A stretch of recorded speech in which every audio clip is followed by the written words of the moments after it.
Daniel, écoute Amarim, Perek Memalef, je reprends, Daf Nun Zayin Aoud Aleph, 10 lignes par le bas, Ve'od Shebemet. Le Morazaken explique dans ce Perek combien il est important de s'engager au service de Dieu avec Kabbalatol, en acceptant le joug de Dieu. Pas seulement pour respecter les mitzvot Lota mais aussi pour respecter les mitzvot Aseh. Avec obéissance, avec soumission, avec crainte de Dieu, avec Bitoul, un profond effacement de soi-même. Et c'est seulement dans ce cas que notre avoda sera shlema, complète, qu'on va pouvoir y intégrer la Kedusha et la Shrina. Si ce n'est pas le cas, on ne pratique pas Torah Mitzvot dans cet esprit, avec tant de crainte de Dieu et de bitoul, alors même si la mitzvah a effectivement été accomplie, mais elle n'a pas apporté ce qu'elle aurait dû apporter. La Torah est appelée Oz Vetushia, parce qu'elle apporte Oz, de la force au Nefesh Elokit, Tushia, elle affaiblit, Milachon Tashkocho, elle affaiblit le Nefesh Abamit, l'âme animale. Et pourtant, ça ne marche pas systématiquement. Chaque fois que j'apprends la Torah, j'apporte plus de force à mon Nefesh Elokit, j'affaiblis mon Nefesh Abamit, vraiment, pas toujours. Ça dépend justement dans quel état d'esprit, dans quel esprit j'apprends la Torah. Si j'apprends la Torah avec Bitoul, Tan Leshonim, Ratecha, je ne fais que répéter les mots de Torah que Dieu est en train de dire, je n'ai pas d'autres intérêts, d'autres idées derrière la tête. Là, ça fonctionne. Là, on pourra dire que la Shrina et la Kedusha vont éclairer Torah et Mitzvot que tu pratiques dans cet esprit. Et tout cela va t'élever, va te raffiner, va t'améliorer. Alors ce sera Oz Vetushia. Alors ça apportera de la force à ton Nefesh Elokit. Et cela va affaiblir ton Nefesh Abamit. Mais si ce n'est pas le cas, alors on appellera ça Naval Birshut Torah. Tu es bien Birshut Torah, ça veut dire que tu pratiques effectivement Torah Mitzvot, mais en vérité tu n'y es pas. Comme l'expression qui dit, c'est kasher, mais ça ne sent pas très bon. Ça veut dire, tu pratiques bien Torah Mitzvot, mais l'odeur est nauséabonde. L'odeur, ça représente ce qu'il y a de plus profond. La voda des Ktoret, par exemple, c'est la voda par excellence dans le Beth Amikdash. On faisait brûler des encens dans le Beth Amikdash. On dit de quelqu'un qu'il a du flair, pour parler d'une aptitude profonde. Ici aussi, quand cette expression parle de ce qui est kasher mais qui ne sent pas bon, ça veut dire qu'a priori de l'extérieur, je vois quelqu'un qui pratique Torah Mitzvot. Mais à l'intérieur, ça ne va pas. Il manque ce bitoul, ce kabbalatol. Il manque Yirat Hashem, cette crainte de Dieu qui est indispensable pour engager notre service de Dieu. Et sinon, ça ne fonctionne pas. Il n'y aura pas Ashrat Ashrina. Alors nous avons expliqué que si on ne parvient pas à développer un véritable sentiment de crainte de Dieu pour motiver Torah Mitzvot, on doit au moins essayer, on doit au moins y réfléchir.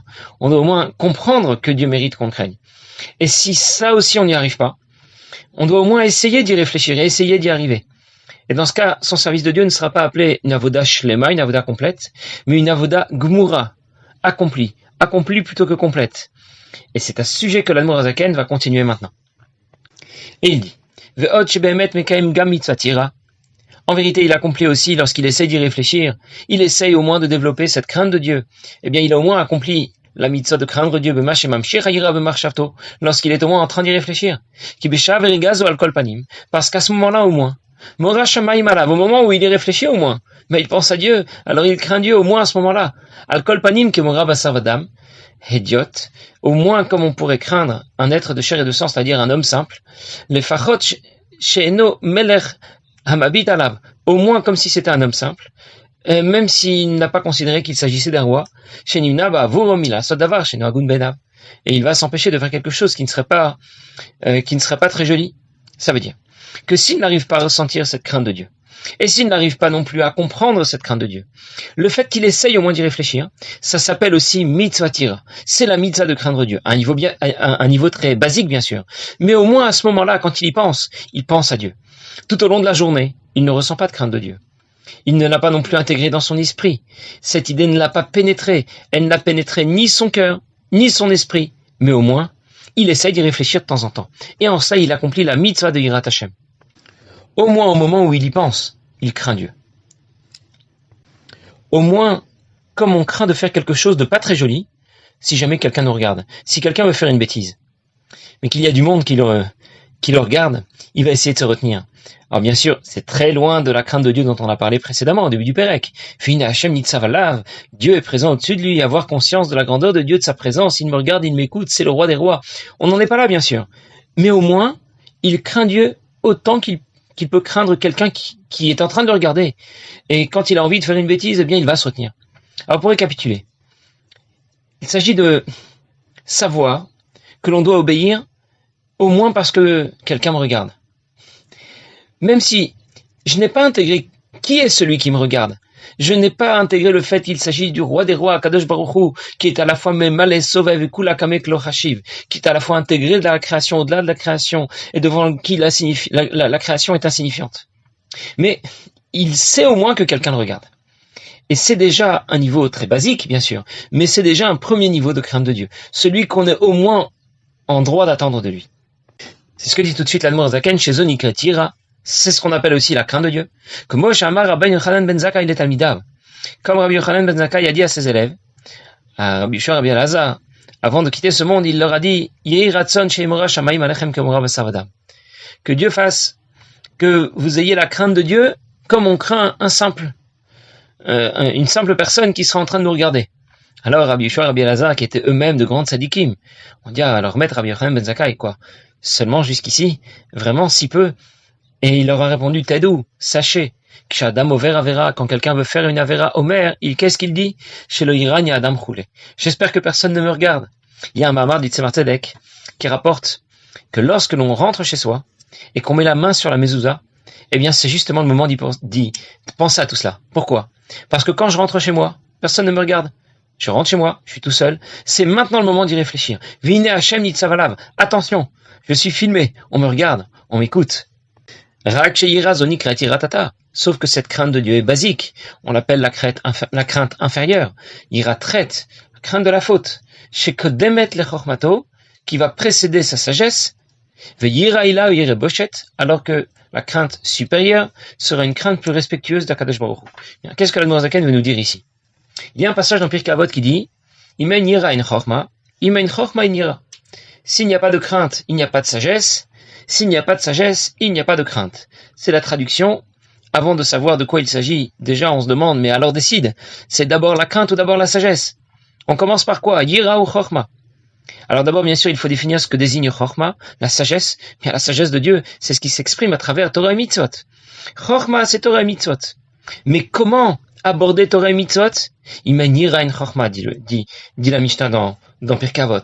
Tout commence par yira, kabbalatol. Il faut d'abord savoir obéir pour obéir. C'est une première étape qui est incontournable. Bien sûr, ensuite on passera à autre chose. Mais cette première étape est incontournable. Je dois d'abord obéir parce que je dois obéir, comme un soldat dans l'armée. Un soldat dans l'armée de Dieu. Après, je pourrais développer d'autres sentiments. Mais comme un soldat. Puisqu'on a repris l'exemple du soldat.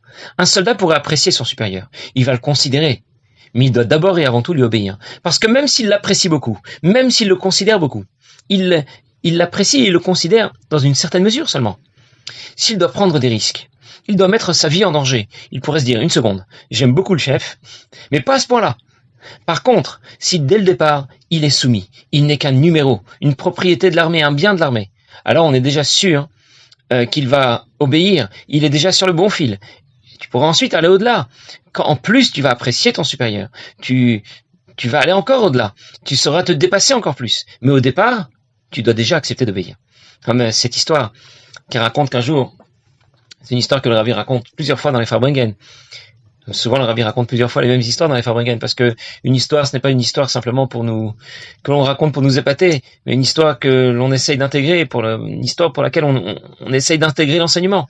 Alors, c'est l'histoire d'un chassid du Rabbi Maharash, qui s'est disputé un jour avec sa femme, et puis ils se sont séparés, et puis finalement, les semaines ont passé, et puis il a décidé que le moment était venu de faire la paix avec sa femme. Alors, il a décidé de reprendre le chemin de la maison, et puis, en même temps, d'aller à Pétersbourg parce qu'il devait là-bas signer un gros contrat avec l'un des généraux de l'armée. Il était dans les travaux publics et il avait vraiment un gros contrat à signer. Mais il s'est dit, avant de faire tout cela, dans l'ordre, je vais d'abord aller voir le Rabbi Maharash, lui raconter ce que j'ai l'intention de faire, et puis ensuite, je rendrai visite à ma femme pour me réconcilier avec elle, et ensuite, je m'occuperai de mes affaires, j'irai à Pétersbourg rencontrer le général de l'armée que je dois rencontrer pour signer ce contrat. Et il va donc voir le Rabbi Maharash, il lui fait part de ses projets. Le Rabbi Maharash lui dit, non, tu ne rentres pas d'abord chez toi, tu vas d'abord aller à Pétersbourg. Alors, notre chassid est très étonné. Les affaires, c'est bien, mais il pensait que Shalom Bayit, ça passe peut-être avant. Se réconcilier avec sa femme, c'est peut-être plus important. Et donc, il a osé poser la question au Rabbi Maharash. Il a dit, mais pourquoi vous me demandez d'abord d'aller à Pétersbourg? Pourquoi pas d'abord me réconcilier avec ma femme? Et le Rabbi Maharash lui a dit, si tu savais pourquoi tu serais toi-même un rabbi. D'autres mots, il n'a pas voulu lui donner la réponse. Bien. Et finalement, comme c'est un chassid de Rabbi Maharash, il obéit, il va à Pétersbourg, il se rend à la maison du général qu'il devait rencontrer pour signer le contrat, et là il le voit sur le pas de la porte avec une valise. Et il lui dit, tiens, qu'est-ce que tu fais là? Il dit, vous vous souvenez, on avait un contrat à signer. Et il dit, écoute, t'as vraiment beaucoup de chance, parce que là j'étais sur le départ, j'étais prêt à partir pour de longues semaines, voire de longs mois, je ne serais pas revenu avant une longue période, et le contrat que nous allons signer maintenant, eh bien, il serait resté en stand-by pendant de longs mois, et ça aurait été très gênant pour toi. Vraiment, t'as beaucoup de chance. Et du coup, notre chassid a compris pourquoi le Rabbi Maharash l'avait envoyé si vite à Pétersbourg. Très bien. Il est ensuite parti se réconcilier avec sa femme. Le problème, c'est que pourquoi le rabbi pouvait pas lui dire? Le rabbi Maharash, au lieu de lui donner une réponse de Normand, si tu savais pourquoi, tu serais toi-même un rabbi, voilà, c'est tout simplement pas une réponse. Il aurait pu lui dire tout simplement, écoute, je sais que le général va bientôt partir, et donc il faut que tu t'y rendes tout de suite. Pourquoi le message du rabbi n'a pas été plus clair? Et le rabbi explique. Pourquoi le rabbi Maharash lui a donné une réponse pareille? Parce qu'il a voulu lui donner une leçon. Il a voulu lui apprendre qu'il faut obéir parce qu'il faut obéir, pas parce qu'il y a une raison pour obéir. Parce que ça, c'est la base de tout notre service de Dieu. Et c'est ça qu'il a voulu apprendre à notre chassid. Et c'est tellement important que c'est là la raison pour laquelle on a un peu de mal à faire une tchouva complète et sincère. Je vais vous expliquer. Si quelqu'un fait une avéra, puis ensuite il la regrette vraiment, bien, que se passe-t-il ensuite? Les jours, les semaines vont passer, les heures peut-être, ou les années. Mais en tout cas, il va recommencer, il va récidiver. Et c'est cyclique, ça ne s'arrête jamais. Il fait une avéra, il la regrette, et puis ça tient un certain temps, et puis il recommence. Et c'est comme ça pour tout le monde. On est tous des multirécidivistes. Parfois pour des fautes graves, parfois pour des fautes moins graves, parfois pour des fautes qu'on considère même plus comme des fautes. Quelqu'un l'a énervé, il va mal parler sur lui, il va dire du lashon hara, il se rend même pas compte du problème. C'est naturel, c'est normal, il m'a énervé. Aucune raison de regretter quoi que ce soit. Et ça continue au point de ne même plus savoir discerner le bien du mal. Et la question qu'on pourrait se poser, mais je sais bien que quand j'ai regretté d'avoir fait cette faute, j'ai vraiment regretté, j'étais sincère. Comment ça se fait que je récidive comme ça à chaque fois? Pourtant, je suis persuadé que j'étais sincère. Je me connais. Quand j'ai regretté la dernière fois, c'était vrai. J'avais vraiment décidé de ne plus recommencer. Comment j'ai pu en arriver là? C'est qu'en vérité, on s'est attaché aux symptômes du problème et pas à la cause du problème. Je vais vous donner un exemple. Quelqu'un a un problème de santé. Il a une petite éruption sur la peau. Il va aller consulter un médecin, certainement pas très compétent, qui va lui prescrire une pommade. Il a quelques boutons sur la peau, on lui prescrit une pommade. Ça va passer. Mais ça va revenir. Pourquoi ça va revenir? Parce que le médecin aurait dû rechercher plus loin. Il aurait dû rechercher le fond du problème. Prescrire des examens biologiques, par exemple, pour poser un bon diagnostic. Puis pouvoir donner la bonne prescription ensuite, prescrire un antibiotique ou ce genre de choses. Pour résoudre le fond du problème et pas seulement ses symptômes. Pour éviter que les symptômes réapparaissent. Si tu ne résous pas le problème de fond, les symptômes vont disparaître, réapparaître, puis disparaître et réapparaître. Eh bien, les avérotes, ce ne sont que des symptômes. Quelqu'un va pas manger kasher. Un autre ne fera pas Shabbat. Un autre ne mettra pas les tefilin et les mezuzot. Mais tout ça, ce ne sont que des symptômes. La vraie maladie, le vrai problème, c'est brigatol. Lorsque je n'accepte pas d'obéir. Alors quoi? Je dois obéir comme ça? Tout ce qu'on me dit, je dois le faire sans réfléchir. Je n'accepte pas. Je veux bien faire certaines mitzvot, à condition que ça soit pas trop difficile, que ça ne me prend pas trop de temps, que ça ne me coûte pas trop d'argent, que ça ne me fatigue pas trop. Mais c'est tout. Obéir à 100%, faire tout ce qu'on me dit, vraiment, je dois le faire. Je suis pas d'accord. Alors c'est pour ça que lorsque quelqu'un va faire tchouva, il va regretter, sincèrement. Mais ça va récidiver ensuite. Pourquoi? Parce qu'il n'a pas traité le problème à la source. Bricatol. Il considère, je ne suis pas un soldat, je suis pas un robot. Moi aussi, je suis là. Il faut compter avec moi, avec mes idées, avec mon avis. J'ai aussi mon mot à dire. Et voilà le point sur lequel insiste ici l'Admor Zaken. C'est le problème principal qui nous intéresse. Bricatol, et donc on doit prendre la décision d'obéir pour obéir. Et j'ai plusieurs façons d'obéir. Je peux obéir dans l'ordre, d'abord parce que j'ai peur d'être puni. Bon, c'est vraiment la crainte la moins haute. Et puis je peux obéir tout simplement parce qu'il y a des lois, il faut les respecter. Puis aussi, je peux obéir ensuite parce que je considère la grandeur de Dieu. Je vais développer une crainte de Dieu plus ou moins haute, une crainte plus haute, plus basique, mais de toute façon, ça s'appellera craindre Dieu. Et c'est exactement ce qu'on attend de nous. Des itira ve itira. Il y a crainte de Dieu et crainte de Dieu. On peut craindre Dieu de différentes façons. Aval beliyira klal. Mais s'il n'y a pas du tout de crainte de Dieu, lo fachale laba valevada. alors l'amour pour Dieu seul ne suffira pas. Comme un oiseau qui ne pourra pas voler avec une seule aile. Parce que l'amour et la crainte de Dieu sont les deux ailes de l'oiseau.